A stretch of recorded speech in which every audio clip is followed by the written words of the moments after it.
आज बाइबल मुकद्दस में ज़बूर की किताब ज़बूर नंबर 121वां ज़बूर और उसकी 5वीं आयत से खुदावन तेरा मुहाफ़िज़ है। जो हमारी मरकज़ी आयत होगी वो हमारी 8वीं आयत होगी। खुदावन तेरी आमदो रफ्त में अब से हमेशा तक तेरी हिफाजत करे। आमीन आमीन। आज हम बाइबल मुकद्दस में सीखेंगे कि ये जो हस्ती है जिसके हम प्रस्तुत करते हैं, जिसको हम धनबाद कहते हैं, जिसके बारे में बाइबल ये तस्दीक देती है कि आसमान और जमीन का अख्तियार ही उसी का है, सारी चीजें उसी ने बनाई हैं। और ये शख्सियत, ये हस्ती जिसकी हम इबादत करते हैं, ये कैसे अपने लोगों का मुहाफिज है, ये कैसे अपने लोगों के साथ रहता है। पहली बात, ज़बूर 121वां और उसकी पहली आयत से, मैं अपनी आंखें पहाड़ की तरफ उठाऊंगा, मेरी कुम्मत कहां से आएगी। फिर मेरी कुम्मत खुदावत से है जिसने आसमान और जमीन को बनाया। आमीन। बहुत सारे लोगों की उम्मीद शायद किसी उम्मीद शख्स पर है, बहुत सब लोगों की उम्मीद जो है किसी और ऐसी बड़ी हस्ती पर है। दाऊद जो है ये खुदा के घर में ये गाकर इस बात की तस्दीक करता है, ये बनी इस्राएल को, इन लोगों को बताता है कि हमारी कुम्मत कहीं और से नहीं, हमारी कुम्मत किसी बादशाह की तरफ से नहीं होगी, हमारी कुम्मत उस खुदा की तरफ से होगी जिसने हमें उस दरिया में से जो है पार लेकर गया है। ये कुम्मत उसकी तरफ से होगी जिसने हमें गुलामी से छुड़ाया है, ये उसकी तरफ से होगी जिसने दूसरे लोगों को मार दिया, दूसरे लोगों को तरीके में डाल दिया, लेकिन हमारे घरों पर रोशनी रही और वो हमारा नजात देता है। आमीन। इसलिए मेरे चीजों, वो लिखता है कि हमारी कुम्मत किससे होगी ना, वो सोता नहीं है, लिखता है कि वो ऊँघता नहीं है। शायद हम जब किसी बड़ी हस्ती को मिलने जाते हैं तो हमें परमिशन लेनी पड़ती है, भाई वो फ्री है, वो बिजी तो नहीं है, वो सो तो नहीं रहा, लेकिन ये एक वाहिद ऐसी हस्ती है जो कभी सोती नहीं है। और मेरे चीजों लिखा है कि बल्कि वो ऊँघती नहीं है, वो 24 घंटे अपने लोगों के साथ खड़ी रहती है। आमीन। और उसका नाम यहोवा खुदा है, और ये एक ही हस्ती है जिसकी मेरे चीजों पूरी दुनिया इस बात का इकरार करती है कि आसमान और जमीन को खालिक करने वाली हस्ती है, और वो यहोवा खुदा है। इसलिए ये अलर्ट किया गया है, देख इस्राएल का मुहाफिज, इस्राएल को जो मददगार है, इस्राएल की जो हिफाजत करता है, वो ऊँघता ही नहीं है, वो सोता नहीं है, और वो एक जबरदस्त जो है हस्ती है, पाक तरीन हस्ती है, और वो यहोवा है। लिखा है कि इसके ये जो मुहाफिज है, ये दिन की रोशनी से, आफताब की रोशनी से भी अपने लोगों को का नुकसान नहीं होने देता, उससे भी वो अपने लोगों को महफूज रखता है। इसलिए मेरे जीजों, आप इस बात को समझें, ये जो हस्ती है ना, इसकी प्रस्तुत के अंदर इसको सजदा करने में किसी और को ना आने दी। जब इसकी प्रस्तुत हो रही होती है, जब इसको सजदा किया जाता है, तो फिर किसी और को इसके दरमियान में ना आने दी। वो कैसे? बाइबल मुकद्दस इस बात की तस्दीक करती है, जो कलीसिया है ये खुदा की दुल्हन है।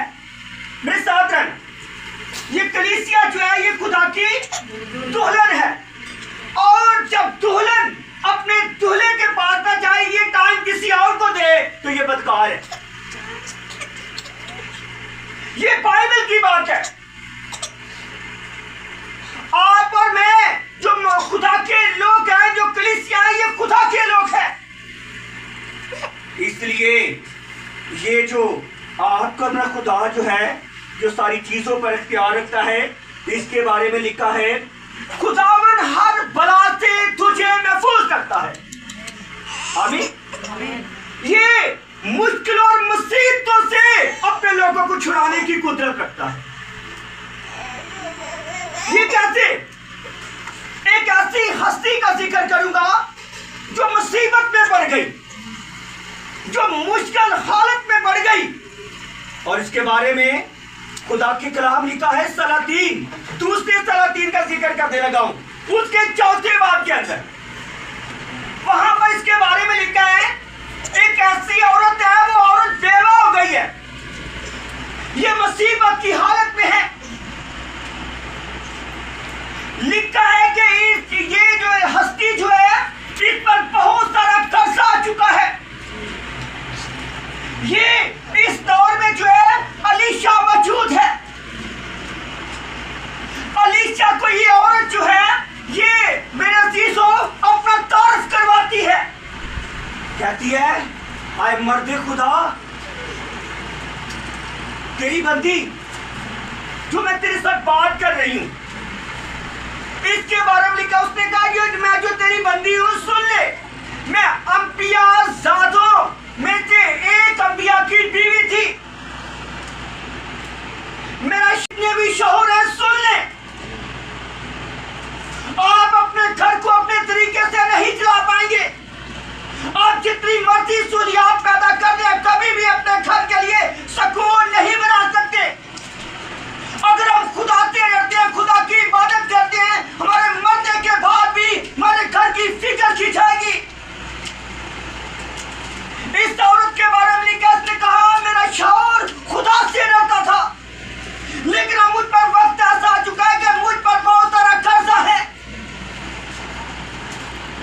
आज ये ऐसे होगा कि जिनका हमने कर्जा देना वो आएंगे और मेरे बेटों को लेकर चले जाएंगे। शायद ऐसा हो सकता है, इसने बहुत सा दफा वादा किया हो, लेकिन ये बेवा औरत इसका कर्जा ना दे पाई। शायद आज यही उसने कहा होगा कि जब हम आ पाएंगे तो हम एक ही हल है कि तेरे बच्चों को अपना गुलाम बनाए, और जब तेरा कर्जा उतर जाए तो तेरे बच्चे तेरे घर आ जाएंगे। इसकी कंडीशन, ये कितनी नाजुक कंडीशन है, ये मुश्किल हालत में है, लेकिन लिखा है इसका शौहर खुदा से डरता था। इसका शौहर किससे डरता? खुदा से डरता था। ये दूसरा सलातीन उसके चौथे बाब का वाक्य है। उसने कहा तेरे पास क्या है? उसने कहा थोड़ा सा एक प्याले में मेरे पास तेल पड़ा हुआ है, इसके अलावा मेरे पास कुछ नहीं है, मेरे साथ रहना। ये जो तेल है थोड़ा सा, उसने कहा अपने आसपास पड़ोसियों में के जितने बर्तन इकट्ठे कर सकती है कर ले। इसने बर्तन इकट्ठे करना शुरू कर दिए, बड़े बड़े बर्तन मांगना शुरू कर दिए। इसने सवाल नहीं किया, ये सवाल इसने अलीशा के आगे रखा, अलीशा ने ये खुदा के आगे रखा था। और खुदा के कलाम लिखा है वो जो प्याला था, उसने कहा जब बर्तन इकट्ठे कर चुके तो तू इस तरह करना, दरवाजा बंद कर देना। उसने दरवाजे को बंद कर दिया।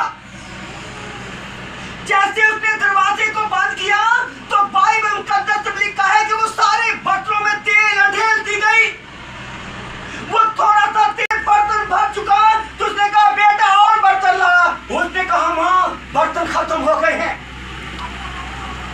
अब एक और बड़ी खूबसूरत बात, उसने ये नहीं कहा अब अलीशा की जरूरत नहीं है। बाइबल ने कहा वो फिर अलीशा के पास गई, उसने कहा जैसे तूने कहा मैंने किया, अब बता मैं क्या करूं।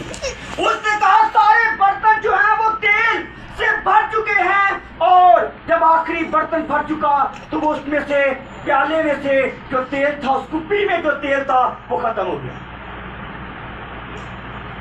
खुदा के कलाम लिखा, इसके बाद उसने कहा इस तेल को बेच दे और बेचकर कर्जा देना शुरू कर दिया।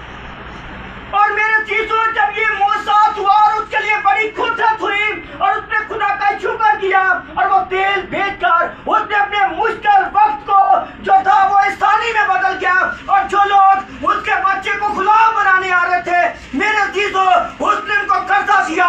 शायद वो बड़े हैरान हुए हों कि इस औरत ने कर्जा कैसे दे दिया है। लेकिन याद रखें, जब हम दुआ करते हैं, खुदा से डरते हैं, तो हमारे मर जाने के बाद भी खुदा हमारे घर की हिफाजत करता है, हमें शर्मिंदा नहीं होने देता, हमें महफूज रखता है, हमें मुसीबतों से छुड़ाता है, क्योंकि वो हमारा मुहाफ़िज़ है। और जो मुहाफ़िज़ है वो कभी भी अपने लोगों को शर्मिंदा नहीं होने देता। याद कर, मेरा यहोवा खुदा है जिसके बारे में लिखा है वो अपने लोगों को कभी यतीम न छोड़ेगा। आमीन। याद कर, ये वो ऊँघता नहीं है, वो सोता नहीं है। इसलिए जब भी हम दुआ करते हैं ना, अपना फालतू टाइम नहीं बल्कि बकायदगी के साथ खुदा के आगे दुआ किया करे। वो मुसीबत से छुड़ाता है, वो बचाता है, वो आपका मुहाफ़िज़ है, वो ऊँघता नहीं है, वो सोता नहीं है, वो 24 घंटे अपने लोगों की हिफाजत करता है। लिखा जो मुक़द्दसीन है उनके साथ वो खड़ा है। वो आपका मेरा खुदा है। आमीन। इसलिए आपका मेरा खुदा जो है ना, ये हिफाजत करता है। हम कभी भी अपने खानदान को नहीं चला सकते, हम कभी भी अपने खानदान के लिए जो है बहुत ज़्यादा फिक्रे नहीं कर सकते। अगर फिक्र करता है तो मेरे चीज़ों, बाइबल मुक़द्दस में लिखा है नए अज़नामे में, अपनी सारी फिक्रें मुझ पर डाल दो क्योंकि मुझको तुम्हारी फिक्र है। खुदा आपका मेरा मुहाफ़िज़ है, वो मुसीबतों से भी छुड़ाता है और वो आपको मुझे मुश्किलों से भी निकालता है। आमीन। एक और वाक़या इसी के साथ, अलीशा के बारे में एक और